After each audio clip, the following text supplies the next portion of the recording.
بیت المقدس یروشلم کو فتح کیا، اس کا نام تھا گاڈ ہمفرے، اور اس خبیث نے کہا جب تک مسلمانوں کا خون میرے گھوڑے کے سینے تک نہیں آ جاتا قتل عام جاری رکھا جائے۔ جب صلاح الدین ایوبی رحمۃ اللہ علیہ نے فلسطین کو فتح کیا تو سارے مسلمان غصے سے بھرے ہوئے تھے فوجی کہ ہم بھی ان کو ایسے ہی قتل کریں گے جیسے انہوں نے ہمارے مسلمانوں کو قتل کیا تھا۔ بادشاہ سارے گرفتار ہو گئے، اس نے سب بادشاہوں کو عزت دی، صرف ایک کو قتل کیا، ریجنالڈ، جس نے 2 دفعہ حاجیوں پہ حملہ کیا تھا۔ یہ کرک اردن کے ہمارا مذہب ہمیں یہ نہیں سکھاتا، ہم بادشاہوں کو، عزت داروں کو ہم عزت دیتے ہیں، لیکن یہ بہت حد سے آگے بڑھ گیا تھا، اس لیے میں نے اس کو قتل کیا۔ میں سارے اہل پاکستان کو مبارک دیتا ہوں، سارے بہن بھائیوں کو مبارک دیتا ہوں، وہ مسلم ہیں، عیسائی ہیں، ہندو ہیں، سکھ ہیں، جو بھی ہیں، سب کو مبارکباد دیتا ہوں کہ آج عرصوں کے بعد اللہ نے اہل ایمان کو فتح عطا فرمائی اور سب کے کلیجے ٹھنڈے کیے۔ وہ کرنے والا ہٹلر 1940 میں، 1945 میں کمبخت نے خودکشی کی، کتنے لوگ مرے؟ 8 کروڑ، 8 کروڑ لوگ مرے دوسری جنگ عظیم میں، اس میں سارے عیسائی بادشاہ، یورپین اور مقامی، 60,000 کا لشکر، اور صلاح الدین ایوبی کے پاس 20,000 کا لشکر تھا۔ تو اس نے، صلاح الدین نے ان کو گاجر مولی کی طرح کاٹ دیا۔ بادشاہ سارے گرفتار ہو گئے، اس نے سب بادشاہوں کو عزت دی، صرف ایک کو قتل کیا، ریجنالڈ، جس نے 2 دفعہ حاجیوں پہ حملہ کیا تھا۔ یہ کرک اردن کے شہر کا حکمران تھا اور حج کا راستہ کرک سے جاتا تھا، تو اس نے 2 دفعہ حاجیوں کو قتل کیا اور کہا بلاؤ اپنے محمد کو۔ تو صلاح الدین نے اسے پیشکش کی ایمان، مسلمان ہو جاؤ۔ انہوں نے کہا میں نہیں ہوتا۔ انہوں نے کہا ہم یہ بادشاہوں کے ساتھ، اس نے کہا میں نے 2 دفعہ قسم کھائی تھی تیرے قتل کرنے کی جب تو نے حاجیوں پہ حملہ کیا تھا، تو آج محمد نہیں آ رہا، آج محمد کا ادنا غلام آ رہا ہے۔ اس نے ایسے وار کیا اور اس کی گردن پیچھے لٹک گئی، باقی سارے بادشاہ کانپنے لگے۔ اس نے کہا ڈرو نہیں، ہمارا مذہب ہمیں یہ نہیں سکھاتا، ہم بادشاہوں کو، عزت داروں کو ہم عزت دیتے ہیں، لیکن یہ بہت حد سے آگے بڑھ گیا تھا، اس لیے میں نے اس کو قتل کیا ہے۔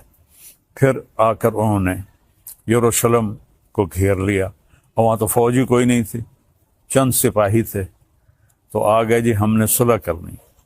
صلاح الدین نے کہا صلح کس بات کی، اب تو میں فتح کر چکا ہوں، اب تو میں اس پر فاتحانہ داخل ہوں گا، میں اس پر فاتحانہ داخل ہوں گا۔ جب فاتحانہ داخل ہوں گے تو غلام، باندیاں، مال غنیمت، کتنا کچھ تھا۔ تو انہوں نے منتیں کی کہ مہربانی کریں آپ ہمیں معاف کر دیں۔ تو آپ 88 سال پہلے دیکھیں کہ قتل عام سے گلیاں بھر گئیں، اور 88 سال بعد ایک مسلمان جو اپنے نبی سے 500 سال بعد آیا ہے، اس نے کہا اچھا ٹھیک ہے، میرے لیے میری طرف سے سب کو اجازت ہے، جو جانا چاہتے ہیں اور جتنا سامان لے جانا چاہتے ہیں وہ بھی لے جائیں، اور فدیہ، تھوڑا سا فدیہ رکھا۔ تو جو مالدار تھے وہ اس کا ہرجانہ اور وہ جرمانہ دیتے ہوئے نکلتے گئے، پیچھے غریب عیسائی رہ گئے، ان کا ہرجانہ صلاح الدین نے اپنی جیب سے دیا، اور کچھ باقیوں نے کہا جی ہم رہنا چاہتے ہیں، کہا بسم اللہ رہو۔ نہ کسی گرجے کو نقصان پہنچایا، نہ کسی عیسائی پر تلوار اٹھائی۔ یہ میرا اسلام ہے، یہ میرے نبی کا بتایا ہوا دین ہے جو ایک اللہ کی دعوت دیتا ہے۔ تاریخ تو بہت لمبی ہے، میں نے 3 واقعے بتا دیے، ایک اپنے نبی کا، ایک صحابہ کا، اور ایک 500 سال کے بعد ایک بادشاہ کا۔ اور اس کے بعد میں سارے اہل پاکستان کو مبارک دیتا ہوں، سارے بہن بھائیوں کو مبارک دیتا ہوں، وہ مسلم ہیں، عیسائی ہیں، ہندو ہیں، سکھ ہیں، جو بھی ہیں سب کو مبارکباد دیتا ہوں کہ آج عرصوں کے بعد اللہ نے اہل ایمان کو فتح عطا فرمائی اور سب کے کلیجے ٹھنڈے کیے۔ یہ ہمیں دہشت گرد کہتے ہیں، دہشت گرد تو کم بخت یہ ہیں۔ آپ کو پتہ ہے جب دوسری جنگ عظیم ہوئی ہے تو کون تھا شروع کرنے والا؟ ہٹلر 1940 میں۔ 1945 میں کم بخت نے خودکشی کی۔ کتنے لوگ مرے؟ 8 کروڑ۔ 8 کروڑ لوگ مرے دوسری جنگ عظیم میں۔ پہلی جنگ عظیم 1914 میں شروع ہوئی، 2 کروڑ لوگ مرے، اس وقت آبادی تھوڑی تھی۔ تو سب سے بڑے دہشت گرد تو یہ ہیں۔ 8 کروڑ عیسائی آپس میں ٹکرائے۔ اتنا قتل عام تو کسی مسلمان نے نہیں کیا۔ مسلمانوں میں بھی ظالم آئے، میں ان کی کبھی وکالت نہیں کروں گا۔ تیمور لنگ بدبخت بہت ظالم تھا، اس نے 33 ملک فتح کیے۔ تو آج کے میڈیا نے چونکہ یہودیوں کے ہاتھ میں ہے، انہوں نے مسلمانوں کو کہہ دیا یہ دہشت گرد ہیں، ہندوؤں نے کہا آتنکوادی ہیں۔ تو میرے بھائیو، میں پوری دنیا کے انسانوں سے کہہ رہا ہوں، اسلام امن کا مذہب ہے، محبت کا مذہب ہے۔ ہم کبھی پہل نہیں کرتے، ہم کبھی پہل نہیں کرتے۔ ہٹلر مسلمان نہیں تھا، عیسائی تھا، اور اس نے 8 کروڑ، اور مسولینی اٹلی والا 8 کروڑ انسانوں کے قتل کا وہ ذریعہ بنے۔ اور لینن اور سٹالن، انہوں نے سوشلزم کو زبردستی نافذ کرنے کے لیے 2 کروڑ انسانوں کا قتل کیا۔ ابھی تاریخ موجود ہے، پڑھ لیں آپ لوگ۔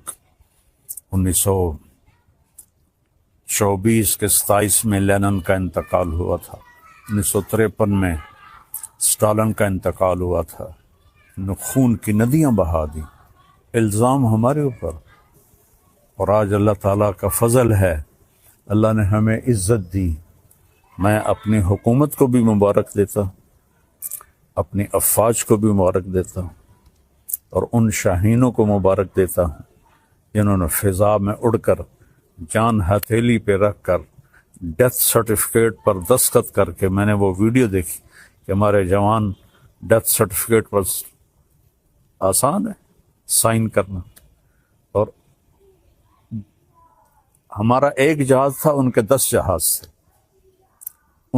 ان کا ہر نشانہ خطا گیا، ہمارے سارے نشانے صحیح لگے۔ یہ ہے نصر من اللہ و فتح قریب۔ تو میری افواج پاکستان، ان کے سربراہان، ان کے سپاہی سے لے کر اور رینجر سے لے کر تمام کو، یہ میرے ہاتھ اٹھے ہوئے ہیں۔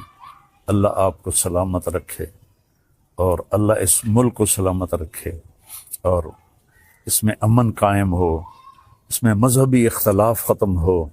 یہ علماء سے کہہ رہا ہوں، سیاسی اختلاف ختم ہو۔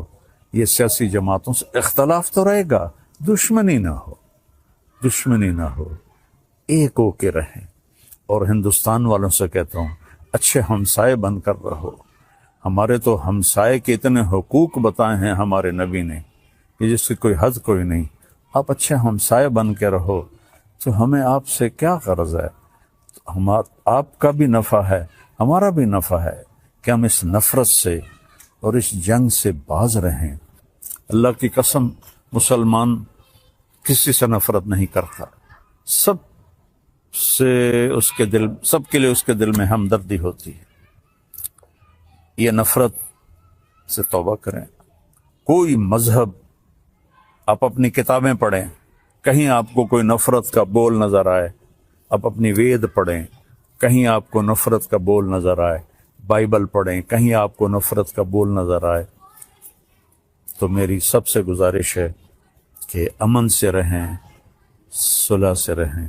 حکمرانوں سے اپیل ہے کہ یہ جو ایک سیاسی انتشار ہے، اس کو اللہ کے واسطے ختم فرما دیں، تاکہ ہم ایسے ہو کے رہیں۔